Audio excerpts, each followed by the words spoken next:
Hi ನಮಸ್ತೆ ಎಲ್ರಿಗೂ welcome back to my YouTube channel. ಎಲ್ಲರೂ ಹೇಗಿದ್ದೀರಾ?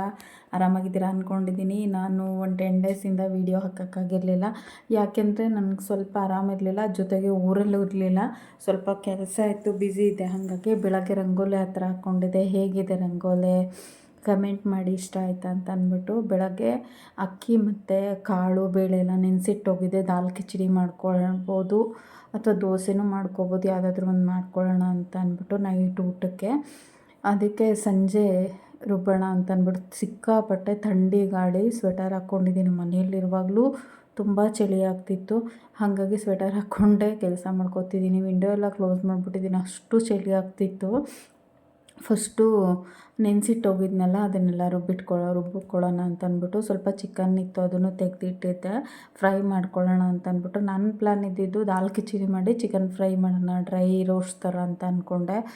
ಬೇಡ, ಬಿಸಿ ಬಿಸಿ ದೋಸೆ ಮತ್ತು ಮೆಂತ್ಯ ಚಿಕನ್ ಮಾಡ್ಕೊಳ್ಳೋಣ, ಸ್ವಲ್ಪ ಮೆಂತ್ಯ ಸೊಪ್ಪು ಇತ್ತು ಅಂತ ಅಂದ್ಕೊಂಡು ದೋಸೆಗೆ ರುಬ್ಕೋತಾ ಇದ್ದೀನಿ. ಎರಡೂ ಮಾಡ್ಕೋಬೋದು.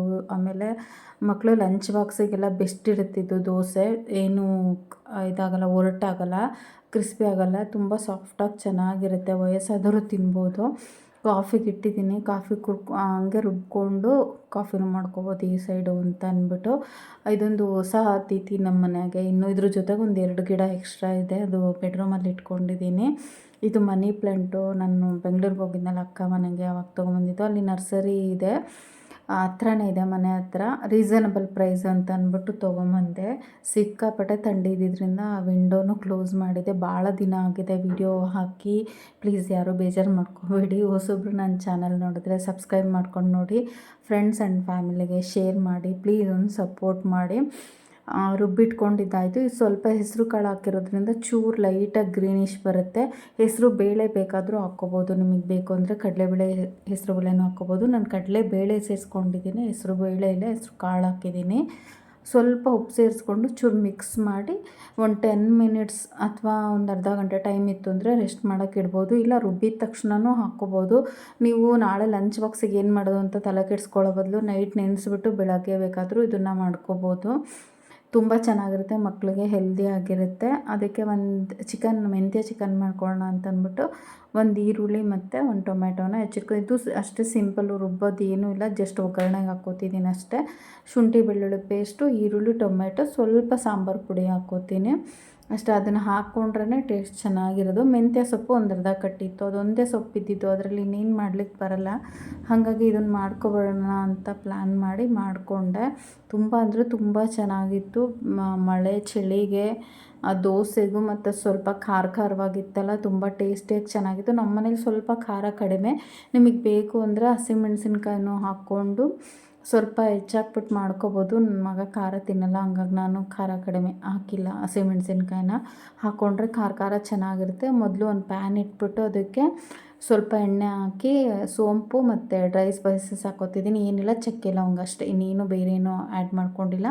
ಆಮೇಲೆ ಕಟ್ ಮಾಡ್ಕೊಂಡಿದ್ದೆನಲ್ಲ ಸಣ್ಣಗೆ ಅದೊಂದು ಈರುಳ್ಳಿ ಬೇಕಾದರೆ ನೀವು ಪೇಸ್ಟ್ ಮಾಡಬೇಕಾದ್ರೂ ಹಾಕ್ಕೋಬೋದು. ಗ್ರೇವಿ ಜಾಸ್ತಿ ಬೇಕು ಅಂದರೆ ಈರುಳ್ಳಿನ ಪೇಸ್ಟ್ ಮಾಡಬೇಕಾದ್ರೂ ಸೇರಿಸ್ಕೋಬೋದು. ಮಕ್ಕಳು ತಿನ್ನಲ್ವಲ್ಲ, ಹಾಗಾಗಿ ನಮ್ಮ ಮನೇಲಿ ದೊಡ್ಡ ಮಗ ತಿಂತಾನೆ ಅಂತ ಅಂದ್ಬಿಟ್ಟು ನಾನು ಹಾಗೆ ಕಟ್ ಮಾಡಿದ್ದೆ ಸೇರಿಸ್ಕೊಂಡಿದ್ದೀನಿ. ಚೂರು ಅರಿಶಿನ ಪುಡಿ ಹಾಕ್ಕೊಂಡಿದ್ದೀನಿ.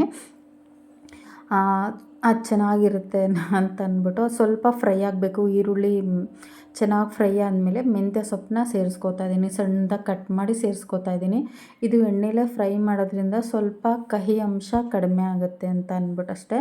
ಸೊಪ್ಪು ಸ್ವಲ್ಪ ಜಾಸ್ತಿನೇ ಆಯಿತು ನಮಗೆ, ಆದರೂ ಏನೂ ಆಗೋಲ್ಲ ಅಂತ ಅಂದ್ಬಿಟ್ಟು ಸೇರಿಸ್ಕೊಂಡೆ. ಆಮೇಲೆ ಮೆಂತ್ಯ ಸೊಪ್ಪೆಲ್ಲ ಹುರ್ಕೊಂಡ್ಮೇಲೆ ಒಂದು ಟೊಮೆಟೊ ಹೆಚ್ಚಿಟ್ಕೊಂಡು, ಇದನ್ನು ಅಷ್ಟೇ ನೀವು ಬೇಕಾದರೆ ರುಬ್ಬಿ ಪ್ಯೂರಿ ಮಾಡಿ ಹಾಕ್ಕೋಬೋದು. ನಾನು ಹಾಗೆ ಸೇರಿಸ್ಕೊಂಡಿದ್ದೀನಿ. ಇದು ಸಿಂಪಲಾಗಿ ಆಗುತ್ತೆ, ಅನ್ನ ರಸಮ್ ಜೊತೆಗೂ ತಿನ್ಬೋದು.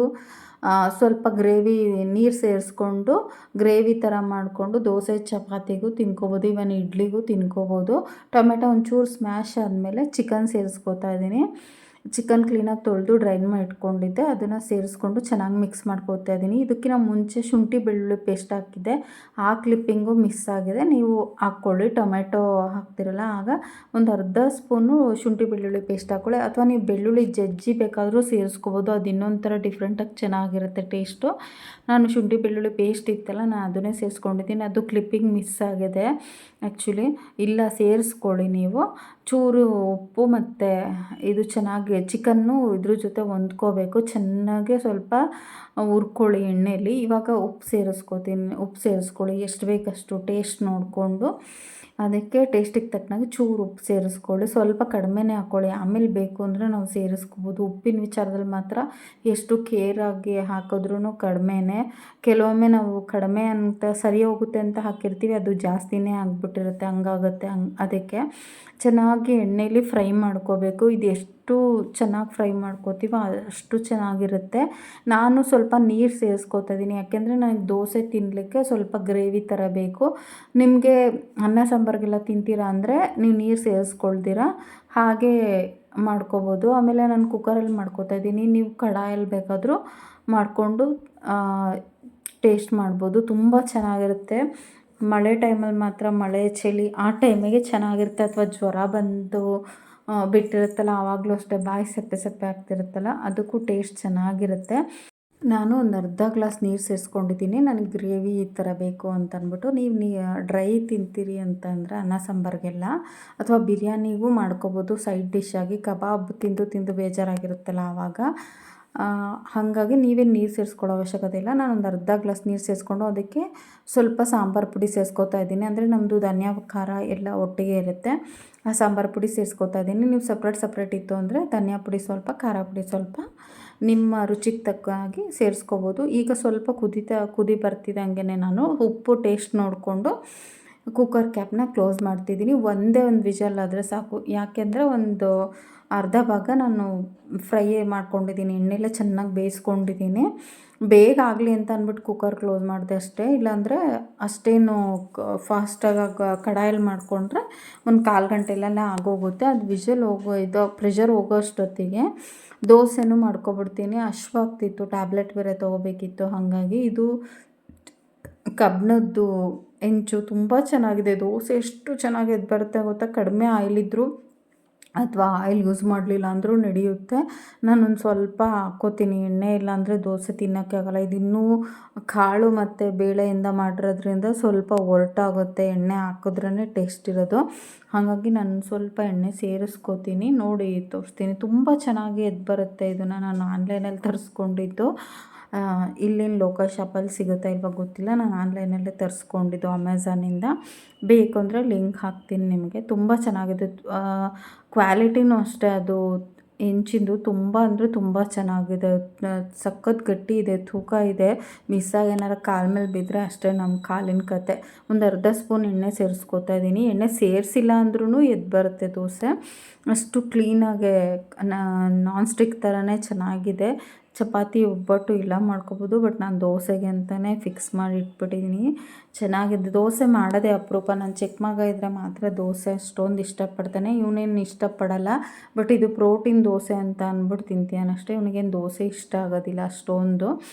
ಇದು ಪ್ರೋಟೀನ್ ದೋಸೆ, ಮಕ್ಕಳಿಗಾಗಿರ್ಬೋದು ನಮಗೂ ಅಷ್ಟೇ ಸಖತ್ ಹೆಲ್ಪ್ ಆಗುತ್ತೆ ಹೆಲ್ದಿಗೆ. ಸ್ವಲ್ಪ ಮೆಂತ್ಯನೂ ಹಾಕ್ಕೊಂಡಿದ್ದೆ ದೋಸೆಗೆ, ಅದೆರಡೂ ಕಾಂಬಿನೇಷನ್ ಚೆನ್ನಾಗಿತ್ತು. ಸ್ವಲ್ಪ ಕಹಿ ಅಂತ ಅಷ್ಟೇ. ಅಂದರೆ ಗ್ರೇವಿ ಜೊತೆ ತಿಂದರೆ ಏನೂ ಆಗೋಲ್ಲ, ಬರೀ ದೋಸೆನೇ ತಿಂದಾಗ ಸ್ವಲ್ಪ ಕಹಿ ಬರುತ್ತೆ, ಮೆಂತ್ಯನೂ ಸೇರಿಸ್ಕೊಂಡಿದ್ನಲ್ಲ ಹಾಗಾಗಿ. ಈಗ ಪ್ರೆಷರ್ ಹೋಗಿದೆ, ಸರ್ವ್ ಮಾಡಿ ತೋರಿಸ್ತೀನಿ ಹೇಗಿದೆ ಅಂತ ಅಂದ್ಬಿಟ್ಟು. ವಿಡಿಯೋ ಇಷ್ಟ ಆದರೆ ಪ್ಲೀಸ್ ಒಂದು ಲೈಕ್ ಮಾಡಿ. ಪದೇ ಅದನ್ನೇ ಹೇಳ್ತೀನಿ ಅಂತ ಅಂದ್ಬಿಟ್ಟು ಬೇಜಾರು ಮಾಡ್ಕೋಬೇಡಿ. ಸಬ್ಸ್ಕ್ರೈಬ್ ಮಾಡ್ಕೊಂಡು ನೋಡಿ ಆಯಿತಾ.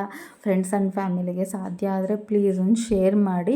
ನಿಮ್ಗಿಷ್ಟ ಆಗಿಲ್ಲ ಅಂದ್ರೆ ಅವ್ರಿಗೆ ಇಷ್ಟ ಆಗ್ಬೋದು, ಅಥವಾ ಅವ್ರ ವೀಡಿಯೋನ ಕಂಟಿನ್ಯೂ ಮಾಡ್ಬೋದು, ನೋಡ್ಬೋದು ಅಂತ ಅಂದ್ಬಿಟ್ಟು ಕುಕ್ಕರ್ ಕ್ಯಾಪ್ ಕ್ಲೋಸ್ ಮಾಡಿದ್ಮೇಲೆ ಕೊತ್ತಂಬರಿ ಮತ್ತು ಪುದೀನಾನ ಸೇರಿಸ್ಕೊತಾ ಇದ್ದೀನಿ. ನಿಮ್ಗಿಷ್ಟ ಆದರೆ ಸೇರಿಸ್ಕೊಳ್ಳಿ, ಇಲ್ಲ ಅಂದರೆ ಸ್ಕಿಪ್ ಮಾಡ್ಬೋದು. ಅಥವಾ ಕರಿಬೇವಿನ ಸೊಪ್ಪು ಬೇಕಾದರೂ ಸೇರಿಸ್ಕೋಬೋದು, ಇಲ್ಲ ಕಸೂರಿ ಮೇಥಿ ಬೇಕಾದರೂ ಸೇರಿಸ್ಕೋಬೋದು ಮೇಲ್ಗಡೆ. ಚೆನ್ನಾಗಿರುತ್ತೆ ಅಂತ ಅಂದ್ಬಿಟ್ಟು ನಾನು ಮೆಂತ್ಯ ಸೊಪ್ಪು ಹಾಕಿದ್ರಿಂದ ಕಸೂರಿ ಮೇಥಿ ಸೇರಿಸ್ಕೊಂಡಿಲ್ಲ, ಪುದೀನ ಮತ್ತು ಕೊತ್ತಂಬರಿನ ಸೇರಿಸ್ಕೊಂಡಿದ್ದೀನಿ. ಬೇಕಾದರೆ ಈಗಲೂ ನಾವು ಬಿಸಿ ಮಾಡಿ ಸ್ವಲ್ಪ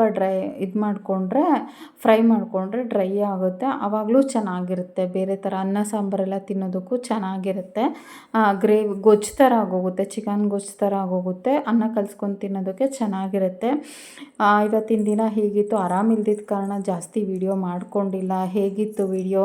ಇಷ್ಟ ಆದರೆ ಲೈಕ್ ಮಾಡಿ, ಪ್ಲೀಸ್ ಒಂದು ಕಮೆಂಟ್ ಮಾಡಿ. ಡಿಶ್ನ ಪ್ಲೀಸ್ ಒಂದು ಸಲನಾದರೂ ಟ್ರೈ ಮಾಡಿ ನೋಡಿ, ಇಷ್ಟ ಆಗ್ಬೋದು ಅಂತ ಅಂದ್ಕೊಂಡಿದ್ದೀನಿ. ಮತ್ತೊಮ್ಮೆ ಸಿಗೋಣ ನೆಕ್ಸ್ಟ್ ವಿಡಿಯೋದಲ್ಲಿ, ನೆಕ್ಸ್ಟ್ ಒಂದು ವಿಶೇಷವಾದ ಡಿಶ್ ಜೊತೆಗೆ. ಇದನ್ನು ನನ್ನ ಮಗಂಗೆ ಕೊಡ್ತೀನಿ, ನೋಡೋಣ ಹೇಗೆ ಅವ್ನ ರಿಯಾಕ್ಷನ್ ಅಂತ ಅಂದ್ಬಿಟ್ಟು ನಾನು ಅದನ್ನು ಹಾಗೆ ಹಾಕಿದ್ದೀನಿ. ಇಷ್ಟ ಆದರೆ ಪ್ಲೀಸ್ ಒಂದು ಲೈಕ್ ಮಾಡಿ. Thank you for watching. ಹೆಂಗಿದೆಯೋ ಆ್ಯಕ್ಷನ್? ಹಾಂ, ಏಕ್ ನಂಬರ್, ನಂಬರು ದೋಸೆನಾ? ದೋಸೆ ಚೆನ್ನಾಯ್ತಾ? ಇದು